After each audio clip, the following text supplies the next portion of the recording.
Hello, in this video I want to show you how to fix the problem when you have stable internet connection, but you cannot use your browser or Google Play Store on OnePlus 11. So first let's check the issue. Here we have a Google Play Store and we can try to download any game or app.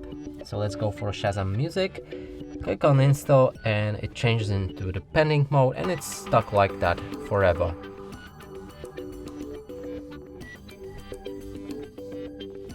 Now we can cancel it and move on to the other browser.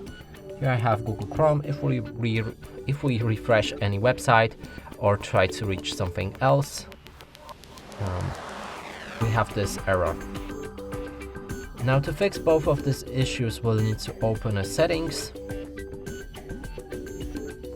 go all the way down to find additional settings, enter the date and time, and here make sure to set time automatically. If you go back to your Google Play Store and try to download the same app, wait, because the parental controls are, so let's try something else, and here it will actually start the download. The same is with Google Chrome, so we can refresh the page and it loads normally. And that's it for this video. Hope you like it. Please consider subscribing to our channel, leave a like and a comment below.